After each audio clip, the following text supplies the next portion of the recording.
Hello everyone, how are you doing? I hope you're doing well. Welcome back to my YouTube channel.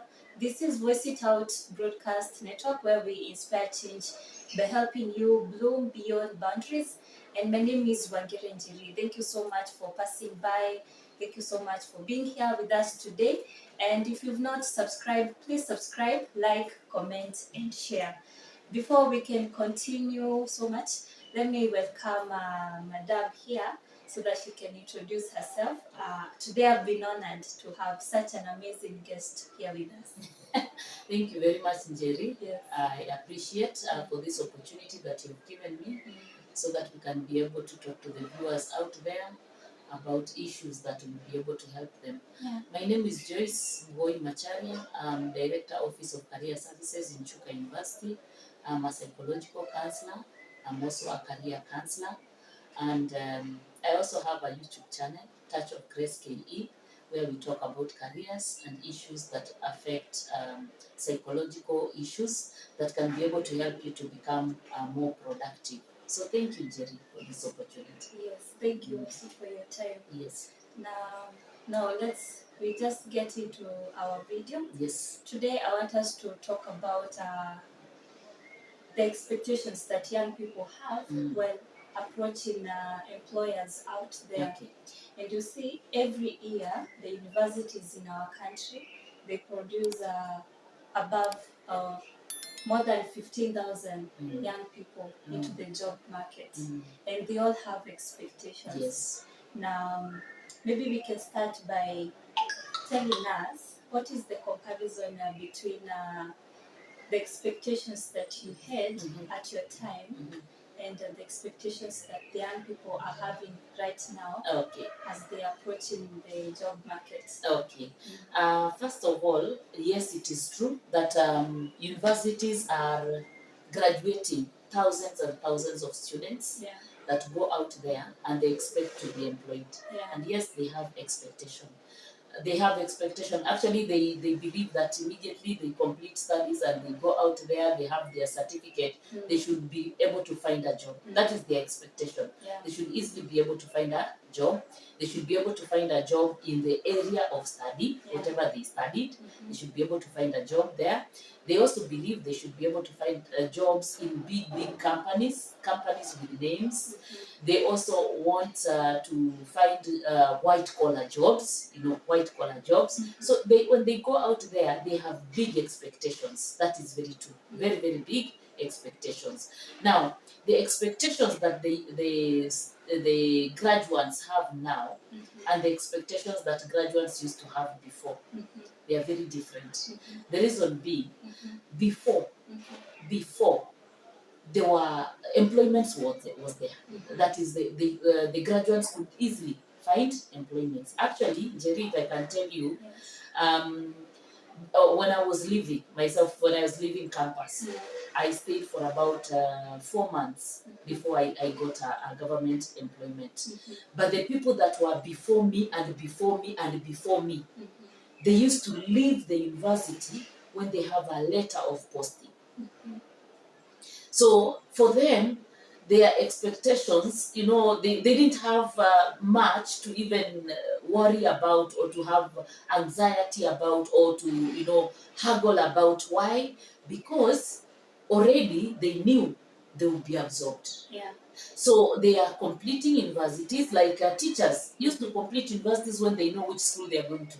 They are actually doing their last paper at fourth year, at third year. That time it was third year. They are doing their last paper at third year when they already have a letter of posting where they are going to work. So yes, there is a difference between the expectations of the graduates now and the expectations of the graduates then. The expectations of the graduates then is that they expected to be employed by the government, white collar jobs, the job they have studied, and it came, and they got that. They received that. Whatever they studied, they will be posted by the government. Whatever they studied, they will be absorbed by the government. Now, if you don't want a government job, you can then look for your own job, private organizations, and they still used to find jobs because the availability of opportunities were there. But now, the availability of opportunities are becoming scarce and scarce. but the graduates still expect to be employed. Yeah. They still expect white collar jobs. Mm. They still expect immediately they complete studies, immediately they should be placed. Yeah. So yes, there is a difference. Okay. Yes. So what are some of the things that these graduates of today Yes. should put into consideration Yes. while they're having these expectations? Okay. Now the graduates of today need to know there is stiff competition. Yeah. There is stiff competition, and even as much as we are saying jobs are scarce, there are still people that are getting employed. So they need to up their game. They need to up their game in terms of how they train, in terms of the skills they get, in terms of being employable. Employable means not necessarily that you have a first class honors, but you have a first class honors, yes, but you have critical thinking, you have creative thinking, you have problem solving skills, you have communication skills. And this is where even sometimes we have a problem, because you find that graduates that have graduated, they cannot even be able to apply for a job. They cannot even be able to write an application letter. They cannot be able to write correct English spellings. They cannot express themselves. Yeah. So they need someone who is the employer out there needs someone who has communication skills, needs someone who has problem solving skills, needs someone who has listening skills, needs someone who has soft skills, kindly do this, may I have this, because sometimes we even have challenges, even in institutions, that a graduate walks into an office, goes there and says, I want this and that. They don't even introduce themselves. When you come in, when you come in to get services, I don't know you, isn't it? I don't even know where you're coming from. So the best thing should be you come in, you introduce yourself, say your name, say where you are from, and then you say what you need the office to do. In most cases, we find them just walking into the office and saying, I want ABCD. And even the language that they are using is. So the graduates of nowadays, we are calling them to be more competitive. More competitive in terms of skills, more competitive in terms of soft skills, more competitive because there are very many people out there that need the same opportunities that are there. In addition to that, we expect them to do other than the degree. If it is a degree, other than the degree that you have graduated with, you need to have other skills that can be able to make you more beefed up. More beefed up in the sense that, like now, when we talk about probably someone who has done a degree, but maybe in education, it's just an example, or maybe in media, like you're doing in media, journalism, we expect this person to know how to use a computer. We expect this person to have marketing skills, because everything is competition. To have marketing skills. So other than the course that they are doing, the main course that they are doing, we also expect them to have small certificates here and there, certificates that they have done maybe for a week, maybe for this and that, and they can be able to beef it up. Yes, other skills, like even driving skills, like digital marketing, like you beef up that certificate, that degree that you have. Yes. Now, we have the employers. Yes. And they also have expectations. Yes. So what are these expectations that they have to those seeking employment from them, especially the young people? Okay. Yeah. Now, first of all, what I can say, Jerry, is that we would actually love that all our graduates get white collar jobs. We would love that. We would be happy if they get white collar jobs. But are they there? White collar jobs? No. The answer is no. So the employers are expecting someone who can be able to multitask. Someone who can be able to multitask. And then we are also expecting that the graduates, when they come out, they should be able to take the jobs that are available, not the jobs that they are demanding. The jobs that they are available. So yes, employers expect they expect that someone that they need to employ or someone who comes to look for a job from them should be someone who has strong work ethics. That is also another thing. The youth, the graduates of nowadays and the graduates of then. The graduates of then was resilient to circumstances, resilient to situations. They knew this has to be done and it has to be done by someone, and that someone is me, and therefore they would really persevere very difficult conditions. But the graduates of nowadays, they don't want to persevere. They want to be there on their phones, on their WhatsApp, and so on. And sometimes they really don't take the work as serious. So the employer wants someone who has work ethics, someone who can be able to be resilient, someone who can be able to persevere, someone who can be able to put in a day's work, hard work, a day's work. They need someone like that. They also need someone of positive attitude. Positive attitude is sometimes institutions can go through challenges. Do you have a positive attitude that these challenges are temporary and we may, overcome? Yeah. Actually, Jerry, I've had people who have told me that they assisted someone to go to get a job in a certain organization, and within 1 month they were called and told, "Come for your person. This person cannot work here anymore," because they are not resilient. They have negative attitude, they have negative attitude. They are not resilient. They can't do a day's job. So an employer wants someone who has positive attitude. What do you think is the reason behind this attitude? Yes. And all that? Yeah. I think it is the generation of nowadays, where long time ago, even for you to be able to make it, you've really struggled right from childhood. Yeah. Right from childhood, you are there walking with bare feet, running up and down, sweating yourself up. You go to class, you are sweating. You sometimes you even walk long distances to school. So children of now that time knew hardship, and they knew how to be resilient. Yeah. But children of nowadays, a number of them, not all of them, but a number of them, they really don't know what really hardship is. Yeah. Only a percentage of them, but a percentage, they don't know what hardship is. Actually, Jerry, there are graduates who even get stipends from their parents, and sometimes the stipend is higher than the salary they get when they get employed. Tell me, will this person really even value that job? No. If your parents give you, 30,000 to use at home, when you don't have anything to do, then now you get employed and you're given 45. What is this that is making you struggle so much? 15,000? Go back home and continue to get your 30,000 and so on. So I think also the times have changed. Yeah. The times have changed. Of course, we also talk about the instant generation. They want everything instantly. Yeah. They don't want to struggle so much.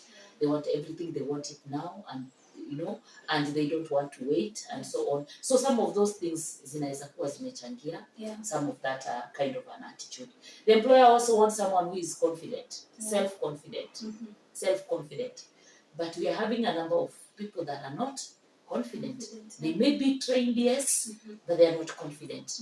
You will agree with me. In the past, we have had students that have even graduated from Form 4, but in the real sense, the grades that they have are not their grades. Unfortunate to say so in some cases. So tell me, is this person self-confident? This person is not going to be self-confident, wherever they go because of that. So they also want people that have excellent communication skills. I think that one I've said. Yeah. People who have time management, they possess time management.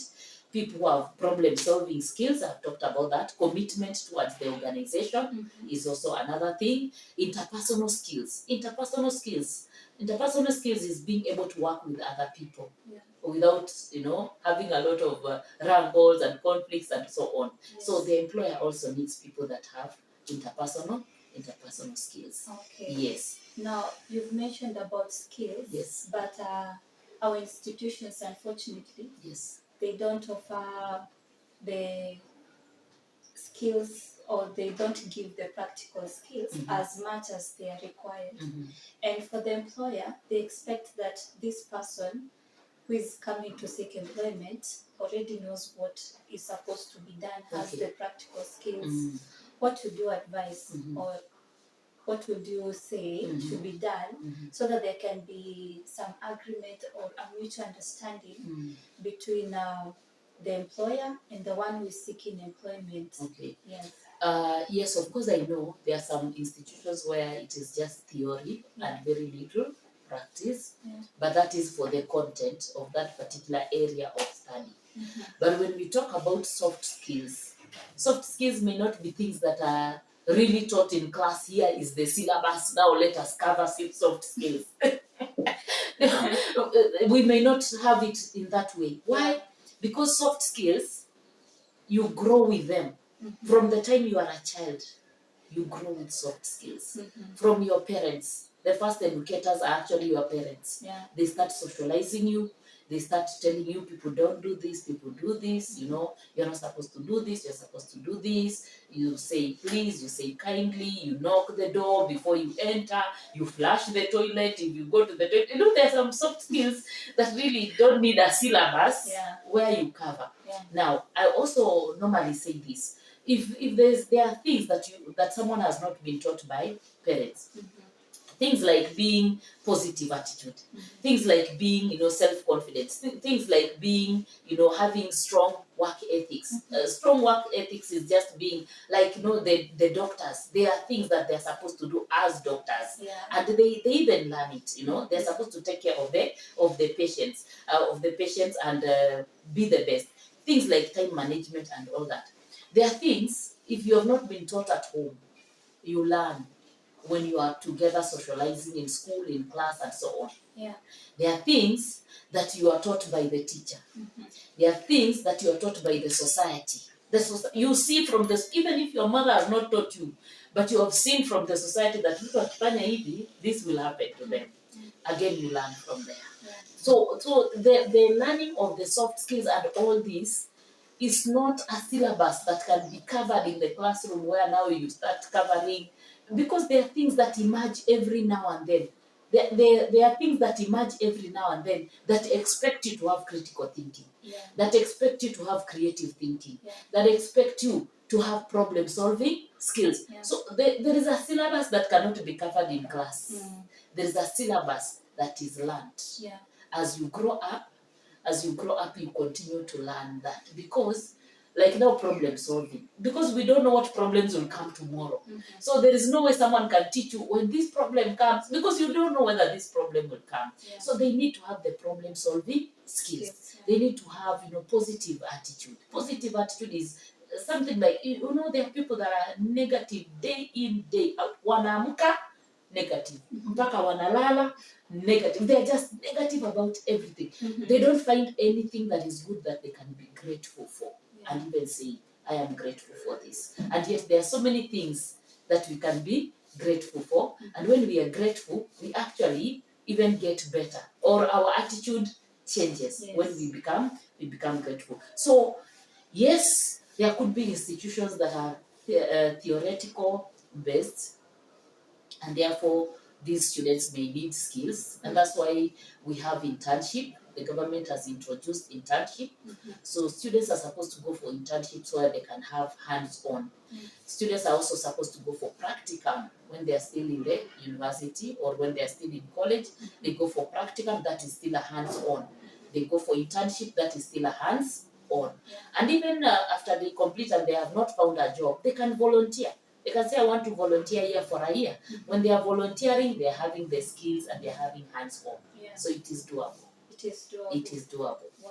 Yes. Amazing. Yes. Okay, so as we finalize, maybe your final remarks and advice to young people. Advice to young people. My advice is always, there is hope. That's what I always say. There is hope. There is hope.